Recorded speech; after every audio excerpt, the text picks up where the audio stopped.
So I ask permission from Luang Pa and the Sangha down to the novices and from the lay people to say a few words.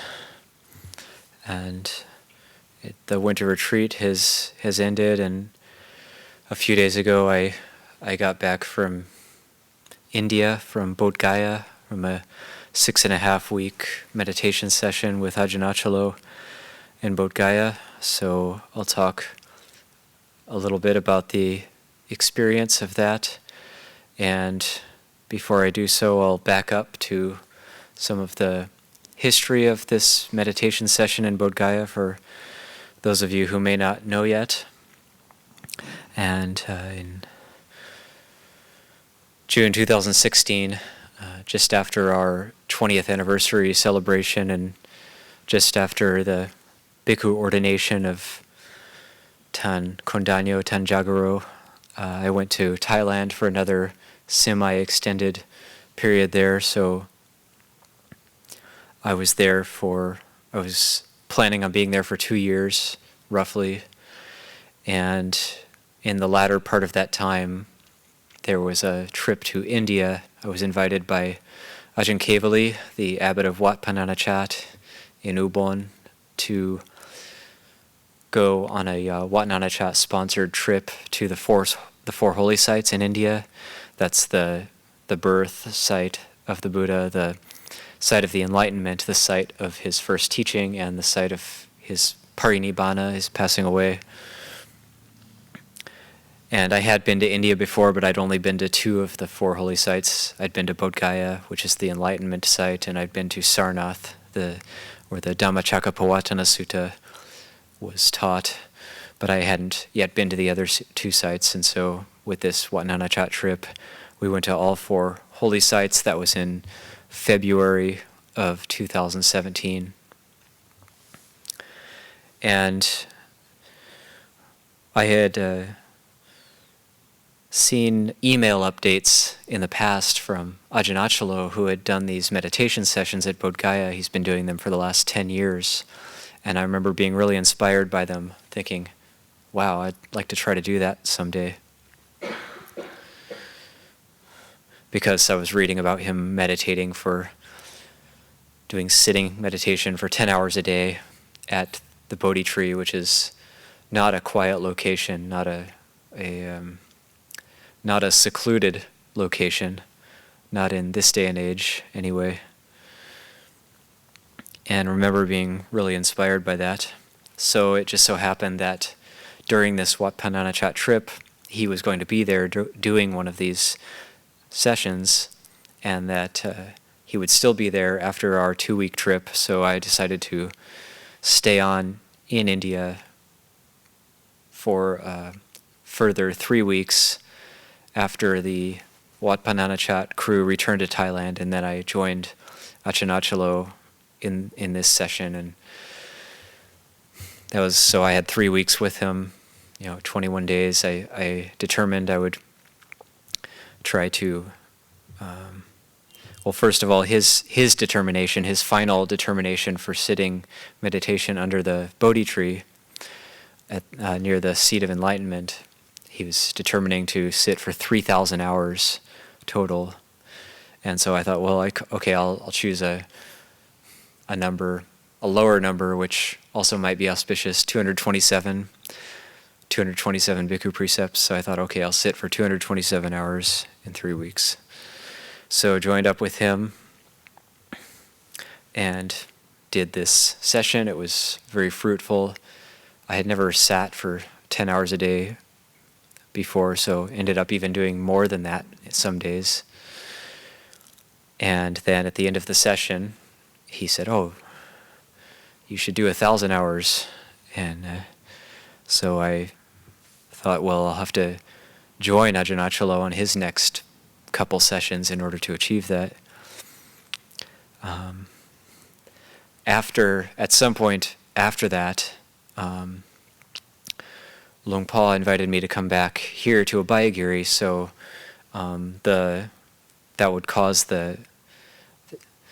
so there was a second session in last October, November, where we sat a total of 400 hours in that one session, And that was when the fires were happening here as well. And then, because I had been invited to come back here after being in Thailand for a year and a half, that would cause the third session, which was already planned, to fall of when I'm actually here. So I asked permission from Luang Por to do that third session, going directly from here straight to Bodh Gaya, doing the final session, and then coming straight back, which I've just arrived back a few days ago. So before talking about the actual session as well, I can talk about the location, the spot a little bit. And it's the most sacred place in Buddhism. It's where Buddhism started, because without the enlightenment, there's no Buddhism, there's none of this. There's all of what we have in the world that is Buddhist comes from that moment of the enlightenment of the Buddha. And so it happened at that location. And actually, quite a bit happened at that particular location. So after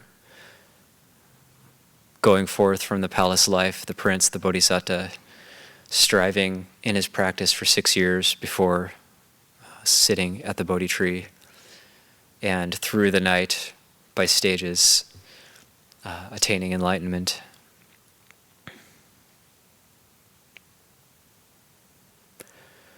And so now, the Mahabodhi Temple, or the Bodhi Tree, it's very, very crowded. Buddhist pilgrims from all over the world, all traditions of Buddhism, going there. There's always some form of devotion or practice happening there. It's an incredible place. There's Tibetan monks and nuns on their bowing boards doing thousands of prostrations towards the Bodhi Tree. There's Chinese monks and nuns, or Mahayana tradition, circumambulating, doing their chanting, doing their pujas.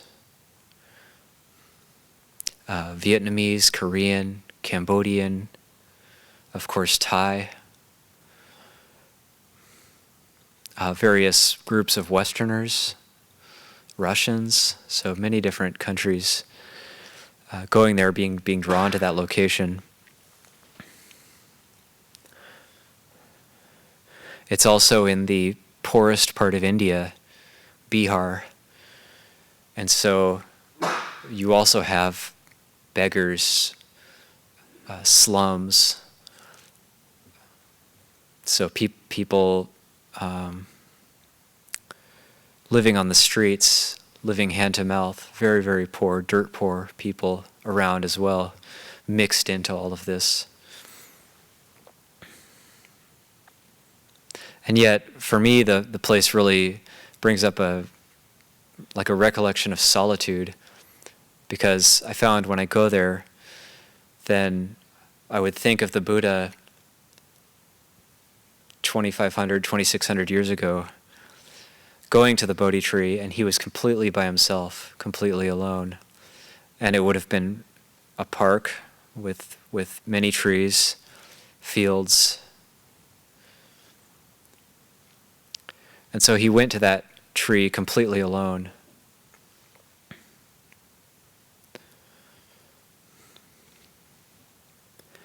And he was really practicing to see this liberation for himself.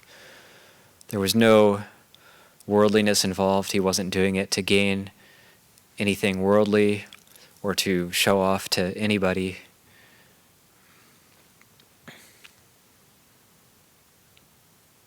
It was just to see for himself, gain knowledge and vision for himself. Could he do it?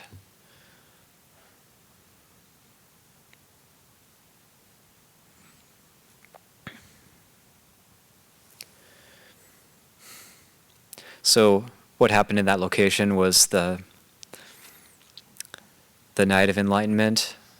That's beginning with the Bodhisatta just hours before full liberation,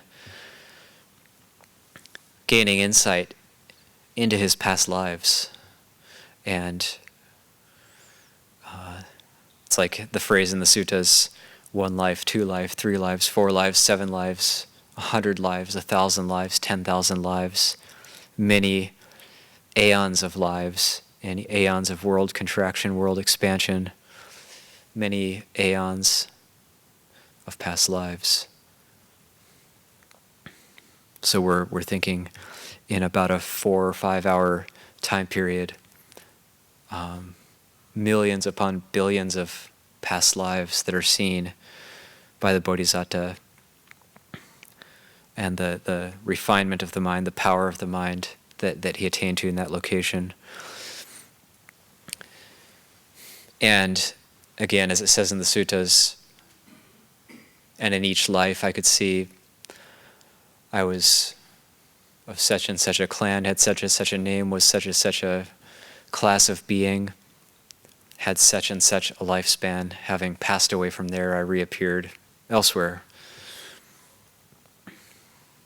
So he saw into his past lives in their modes and details.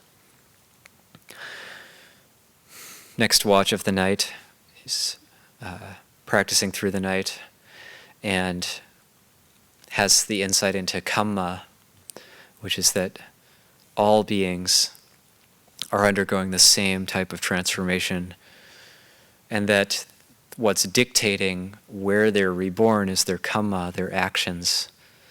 Those who committed bad actions, falling into states of deprivation,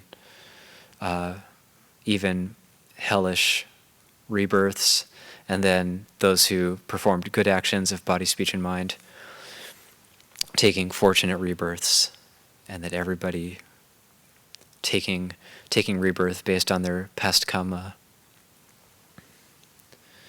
And then the final watch of the night, at the end of the night, having insight into the Four Noble Truths as dawn is approaching, then having the insight into the Four Noble Truths, dependent origination, paticca samuppada, and then the actual liberation happening at that point. So for me, that going to Bodh Gaya, that sort of moment of the final liberation of Buddhahood is kind of frozen in time there at that location. And so despite all the noise and etc., it's actually a good place to meditate. So there's over the centuries, the first incarnation of this temple area wasn't actually a temple, it was a fence built by King Asoka, so making it into more of like a park, building one of these Asokan fences, like those of you who may have been to Sanchi Stupa, it has Asokan fences, this particular style of fence. There's an Asokan fence around the perimeter where the Bodhi Tree is. And then later on, roughly 1400 years ago, there was a temple built there. There's a Buddha image, which is probably the world's most revered Buddha image, called Buddha Metta, inside of this temple. So people go to build. It's carved out of hard black stone, but has been painted with gold on the outside, gold leafed many, many times. Then over the centuries, temple fell into disrepair, Buddhism disappeared from India, and so on. And 135, 140 years ago, roughly, Sir Alexander Cunningham, a British archaeologist, excavated the site, was taken with the site, and devoted himself to rebuilding, cleaning it up. And then he actually built this 4 pillars of the temple, which are on the outside of it. And he also planted this current generation of Bodhi Tree.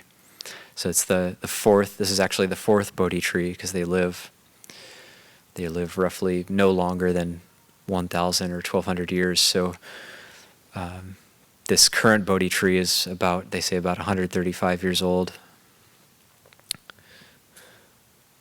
but in a direct lineage in terms of the seeds that were planted from the original Bodhi tree. So this particular trip from roughly February 6th to March 24th was I would complete my 1,000 hours of meditation at the Bodhi tree, and Ajahn Achalo would complete his 3,000. We timed it so we would complete our determinations at the same time. And it's a lot of it was unpleasant in terms of the noise and the distractions, but a lot of it was neutral, and some of it was pleasant. You get the whole range: pleasant, unpleasant, neutral, and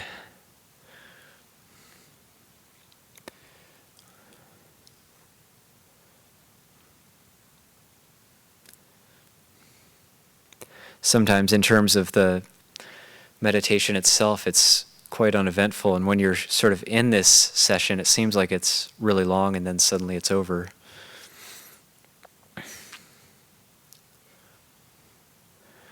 But these kind of things, before I talk about the sort of session itself, these things are good to do in terms of building up our sense of faith and inspiration and our sense of confidence in the Buddha's teaching and in the Buddha himself, and also in the great practitioners through the centuries, and also the great Kruba Ajahns, the Thai forest Ajahns of our present age, our own teachers. And this type of practice, what we're trying to do here in this monastery, it goes straight back to what the Buddha was trying to do under the Bodhi tree. So sitting and meditating there for an extended period of time really brings up these kind of recollections.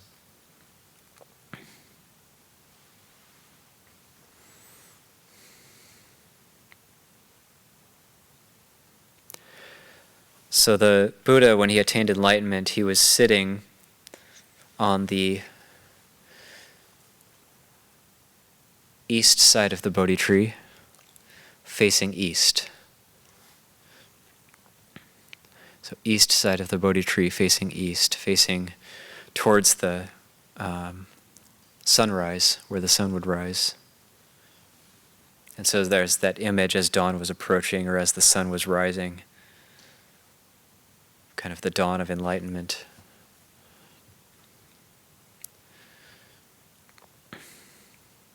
In terms of practicing outside, or as an aside, in terms of practicing outside or practicing at the root of a tree, which is one of our special Dhutanga practices we can take on, practicing outside, practicing at the root of a tree, this makes sense as well, sitting on the east side of a tree, in terms of if you're doing long sitting through the day and possibly through the night is cold, and so sitting on the east side makes sense in terms of the sun rising, and it warms you in the morning, and you're in the direct sunlight for that early part of the morning.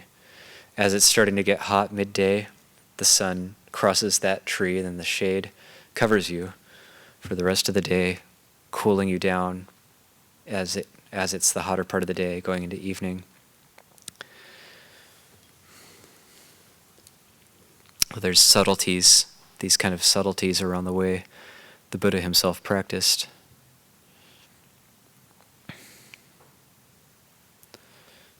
So there's the temple, and then on the west side of the temple, it's like the temple, the Mahabodhi Temple, is like a very, very steep pyramid. Roughly, I don't know how tall, 250 feet tall, maybe, as an rough estimate. Very, very steep, four-sided pyramid with a golden spire on the top. And the Bodhi tree being on the west side of the temple. East side of the temple has an entrance where people can go pay respects to Buddha Metta.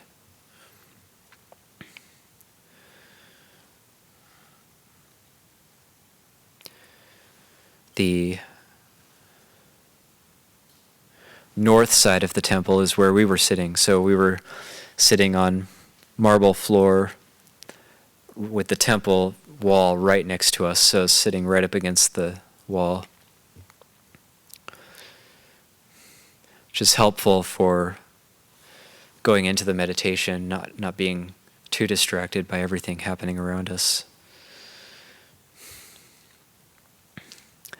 And then as we're facing that wall of the temple, on our left is a raised long rectangle. It's called the Ratana Jongrom Chedi.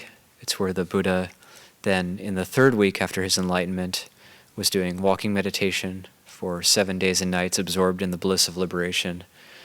So the story has it that after the Buddha's enlightenment, the 7 weeks after his enlightenment, he was absorbed in the bliss of liberation. Week 1, he was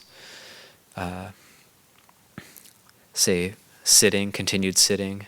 Week 2, standing, looking at the Bodhi Tree, and standing for 7 days. Week 3 was the walking meditation back and forth in this particular area. And then for another week, he went and sat under another nearby tree, and so on, until after the 7th week, when he decided to teach and move on towards Sarnath, Varanasi.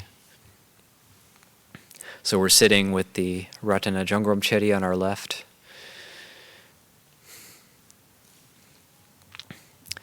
And our daily schedule would be, we were actually staying at a guest house called Mumtaz Guest House, and it's run by a Muslim family, and quite a close walk to the temple, so quite convenient to stay there. And Ajahn Naniko had this all worked out to be in this guest house. So we'd say wake up at the temple is open only from 5 a.m. to 9 p.m. So you can't be there outside of that time.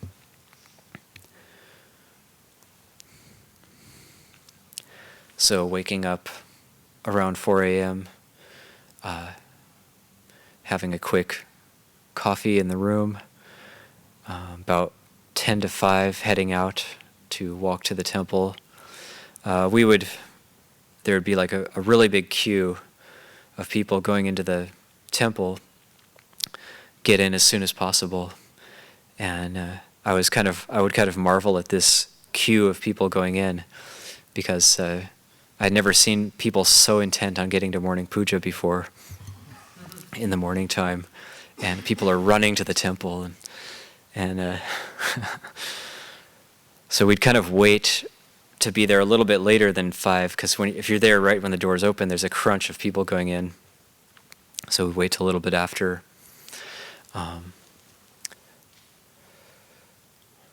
We'd start by, there was Ajahn Naniko also had it worked out that we had flower garlands given to us every morning, so we would start our day by offering garlands of flowers, garlands of marigolds to the seat of enlightenment, and then we would go to our sitting spots and begin our sitting. So the cool morning time, and there's no roof over us. This is all outside, and the Bodhi tree itself actually is very big, and its branches curve around the temple. So where we were sitting, there's like a branch over us. And this is also a meditation area, this particular northwest corner of the Mahabodhi Temple. it's designated as a meditation area.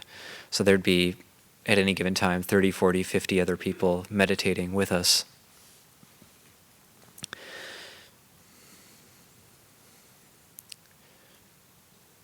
So we would start sitting roughly 5:15 a.m. And then that sit would go through until 7:30, and at 7:30 we would break for like a breakfast, just on the outside of this sort of inner area next to the tree. Go off to the side for 30 minutes or so, have a bit of a breakfast and some tea, and come back and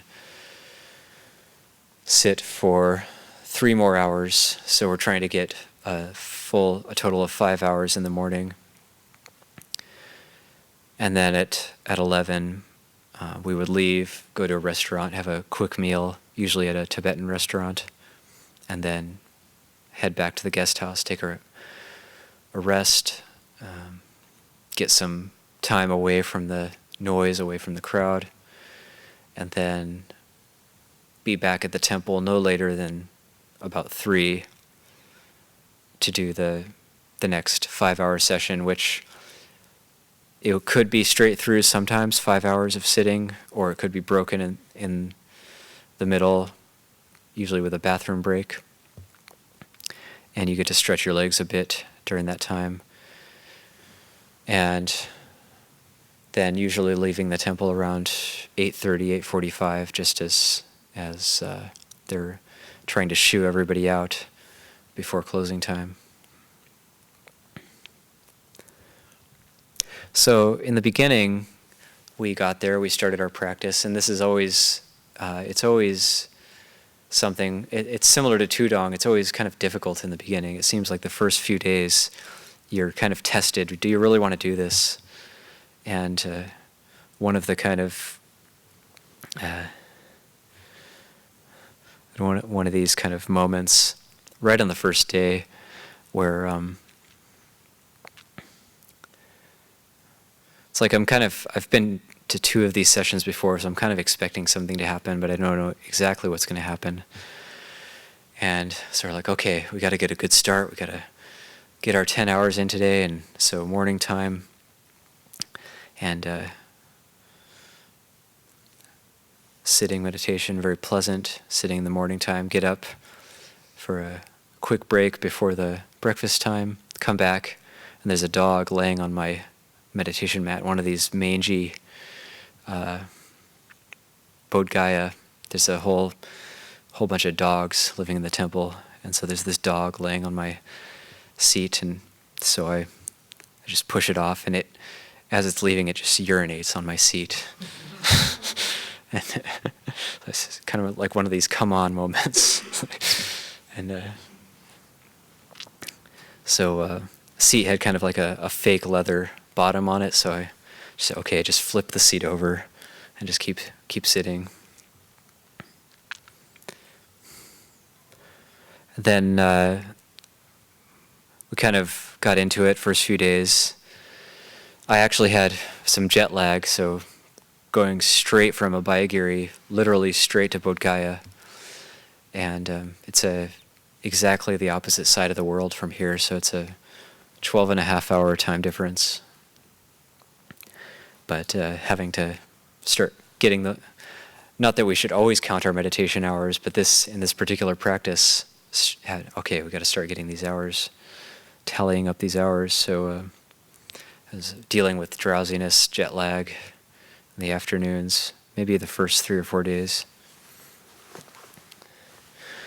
But it's really great. We have the support of friends, fellow meditators, and it's incredibly helpful in overcoming these difficulties.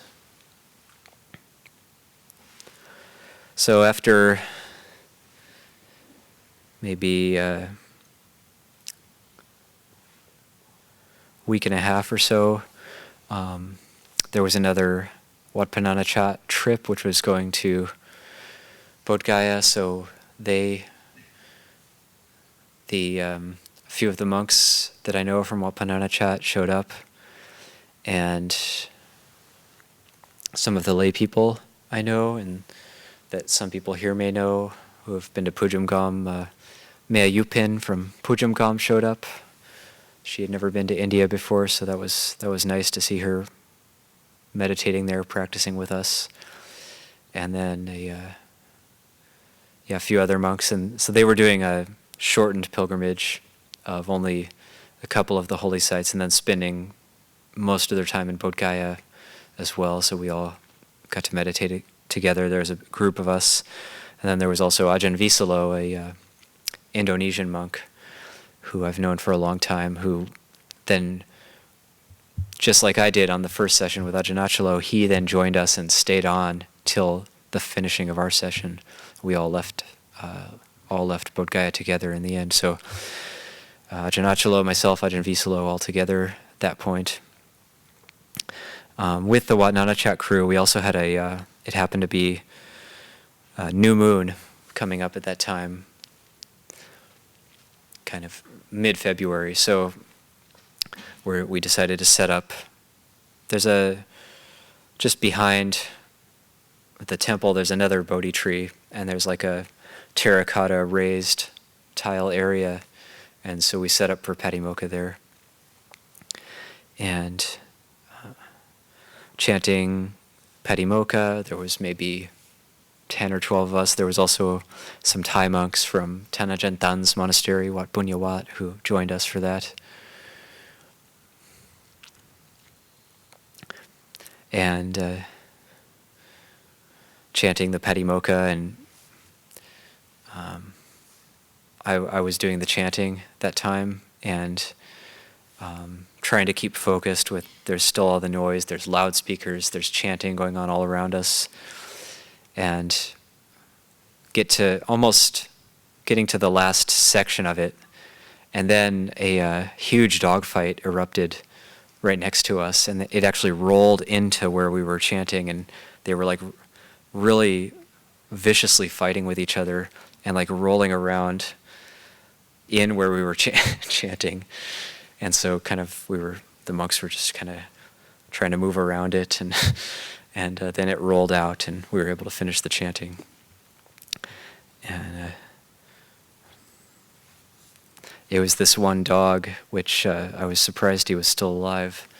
He has one eye, and one of his legs, it looks like, I don't know, he has one of his legs, his front leg, severely broken at some point in the past, and then just healed at some crazy angle. So he was always he was actually part of this fight, and he was always sort of showing up wherever we were.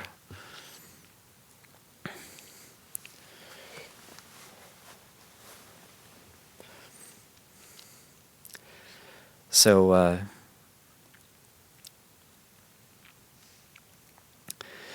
anyway, we were, Ajahn Visalo stayed on with us. This is getting to about mid-February, getting to late February, and Ajahn Achalo and myself were doing about 10 hours a day, but sometimes 9.5 hours a day, and he ended up getting sick. Amazingly, I didn't get sick this last India trip. And Ajahn Visalo, he's a really strong yogi, and he didn't have as much time as us, so he decided he's going to sit 12 hours a day. And in order to do that, you can't go out for the meal to the restaurant or take a rest. You have to just stay in the temple. So he would take more food at the breakfast time and then just stay on. It was quite impressive. Sometime right after this, Ajahn Pavaro, who some of you may know, Ajahn Pavaro joined us, and he's been living at Ajahn Achalo's monastery at Anandagiri for the past 5-6 years. And so Ajahn Pavaro joined us, and a disciple of Ajahn Anan named Anan, who's also now an Ajahn, 10 Vasas. But in order to not get him mixed up with Ajahn Anan, the great Ajahn Anan. We call him Lung Pi Anan. And then Ajahn Git, another Thai monk from Ajahn Achala's monastery. So then there was 6 of us, and we were all together until the end of the session. And there was a number of, there's kind of a rotation of lay people coming from Thailand as like a support team. There's also a really impressive Mechi with us, a white robe nun. She's Malaysian, Mechi Amy, and she's actually spent 2 vasas in Bodh Gaya before on her own. So she's done a huge amount of practice at the Bodhi Tree. And she also is living at Ajahn Achala's monastery, and she was with us the entire time from the beginning.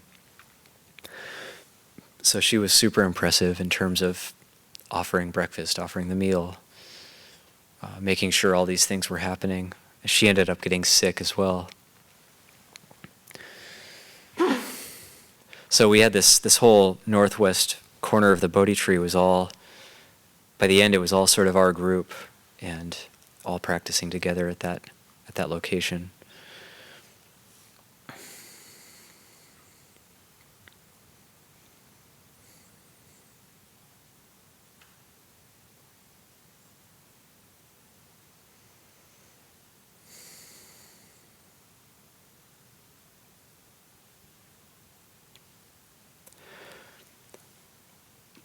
So in terms of the practice itself, it's not that easy to talk about because it's so varied, and a lot of it is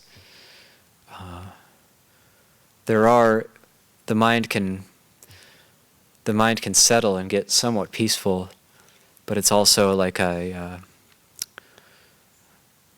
think of this type of a practicing at the Bodhi Tree as in terms of building barami.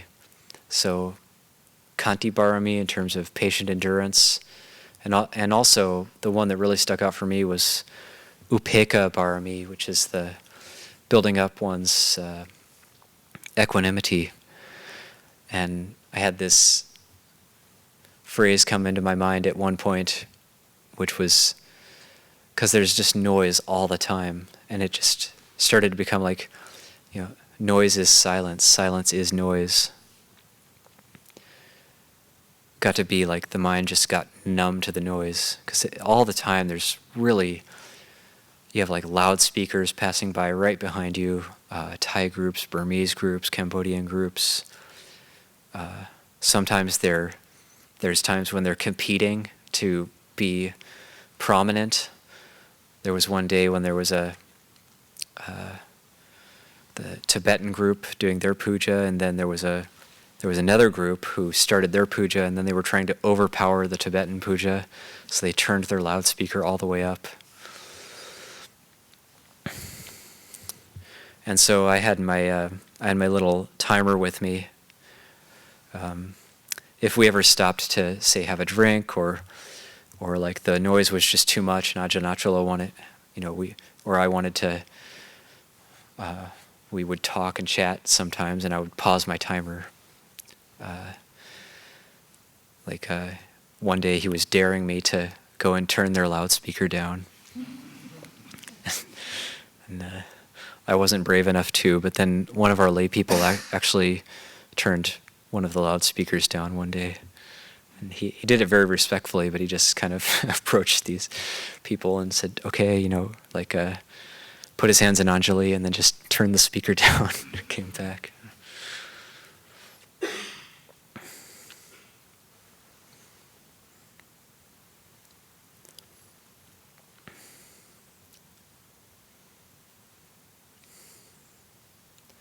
From time to time, Bodhi leaves fall on you when you're doing long sitting there. So whenever a Bodhi leaf falls on you, if you're really into the meditation, a lot of times you don't notice. You open your eyes, there's a Bodhi leaf there. But sometimes they'd really help with the practice, because I would have a Bodhi leaf fall on me like, oh, I was distracted there, or okay, get back to the meditation object, get back to Buddho. The Bodhi leaf falling on you reminds you, okay, what was I thinking there? Was it wholesome or unwholesome? So the actual Bodhi leaves falling were quite helpful.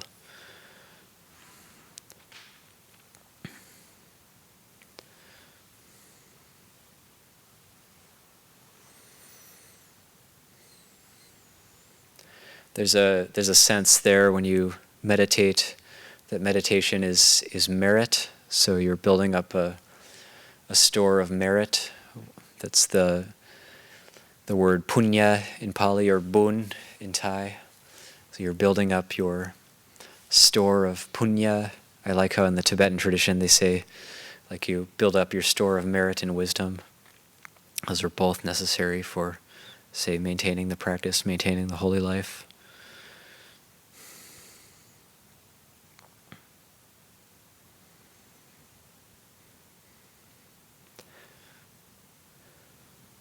And then as we're sitting there building up our store of punya, our store of merit, the mind starts to get a bit more clear, start to see things more clearly. And then that's when, for me, a lot of these recollections of the Buddha seeing his past lives, or the Buddha seeing the past lives of how all other beings were being reborn, dying. How clear the Buddha's mind must have been to be able to perceive these things and have correct perception about those things. Because so often, like when we're meditating, we might have like a clear image or vision come up for us, and then this thing actually happens, or the mind actually does become clear, or we have an experience of like light, but then the problem happens when we misperceive it or we misinterpret it. So the Buddha, the amazing thing about when he's practicing having this right perception, clear perception about what was happening in his mind, is kind of unbelievable if you think about it.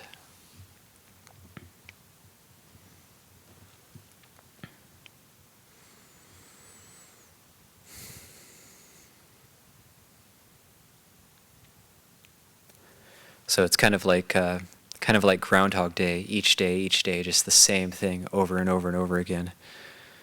And I know in the previous session, when we were there in October, November last year, then we had it so each of us could take about 5 rest days where you're not around any of this sense impingement just for a day. It makes a big difference.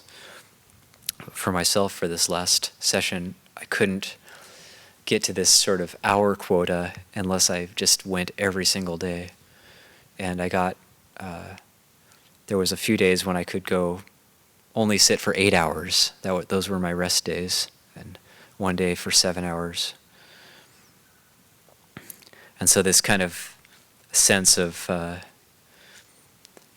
like exhaustion sort of sets in. And it's like you're walking through concrete, but you just go, and you just keep going. And that reminds me of how amazing the Buddha must have been to be doing his austerities.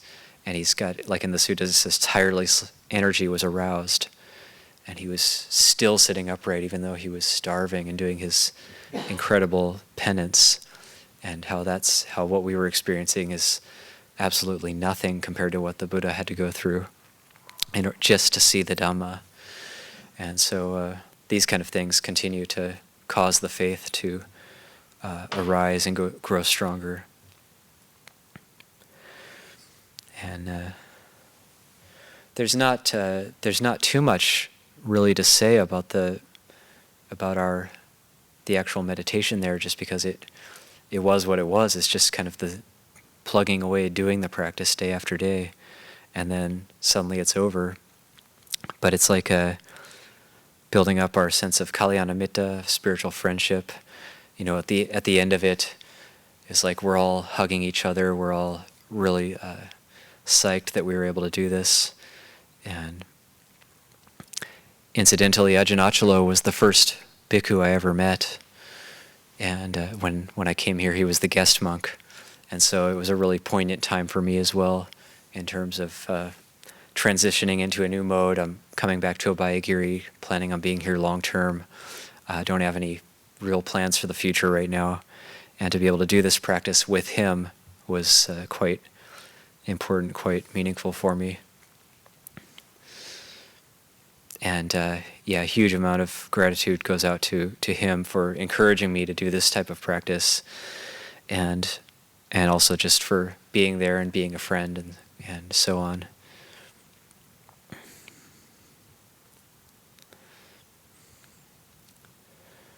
So, and then I had 2 nights in Thailand at the end. It's quite moving actually. At this Muslim guest house, they always offer the meal to us on the last day, and they're just incredibly warm, incredibly friendly, and said that we're part of their family now. And so that was actually the best meal the whole time, was that last meal that they cooked themselves. Spent all morning, about 5 or 6 hours preparing for us, and spent a couple nights in Thailand and came straight back here. So what else is there to say? I'll just leave it at that.